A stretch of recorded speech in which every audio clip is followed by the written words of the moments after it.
Dating 101, Navigating the Digital Dating Jungle.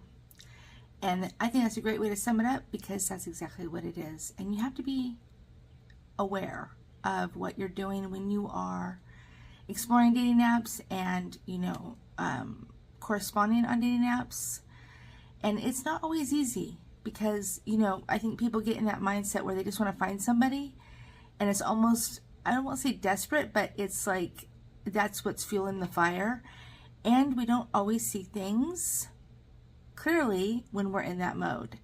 And dating online, I never really understood that term for a long time.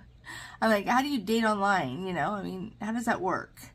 It sounds kind of, silly to me, but it is actually potentially quite disruptive to your life. And, I'm not a fan of dating apps. I say that all the time.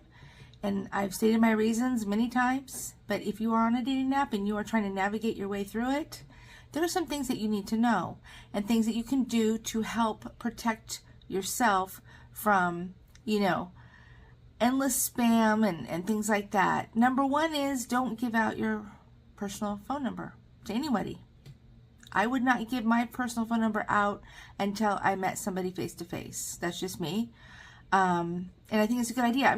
There's lots of apps that give you a free phone number that you can use, and you can change them out too, which is nice.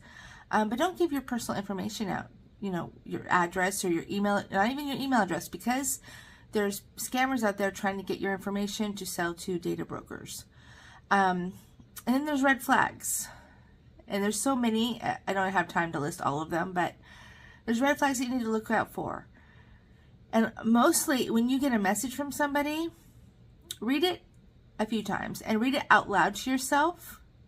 And if it doesn't sound quite right, if the verbiage is, off, be careful.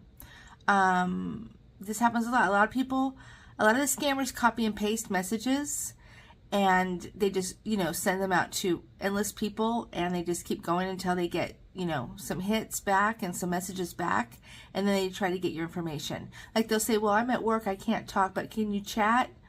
Can you text? Use a different number if you're going to text somebody. Just don't use your personal information. Don't use your personal phone.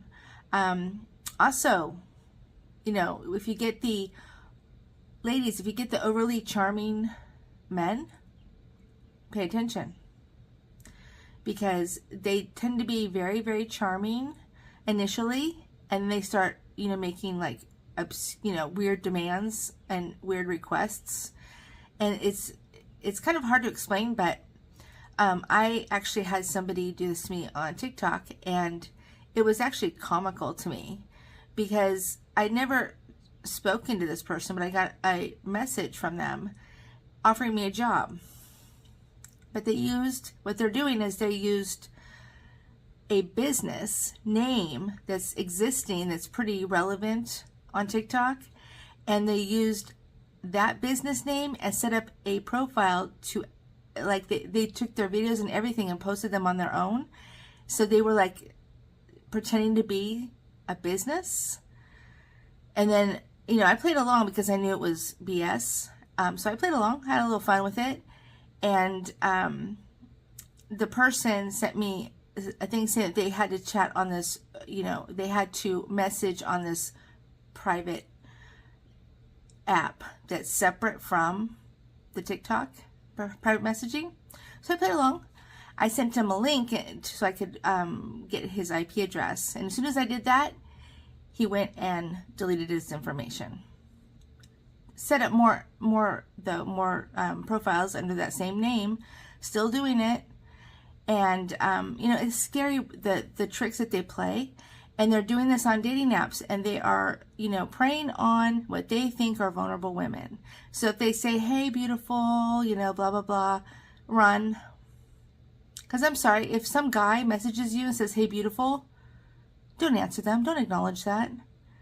If they're not even going to go to your profile and read the things that you're interested in and try to have a normal conversation, run. Do not engage, because I can pretty much promise you that it's a scammer.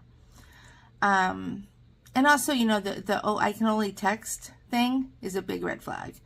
So these are things that you have to be cautious of and pay attention to, and their patterns, and you'll get used to, you know, seeing what you're seeing. And, you know, I've helped many clients with their online dating app profiles and such, and so I've been on there and I've seen what's out there, and it's, to me, it's crystal clear that it's a scammer.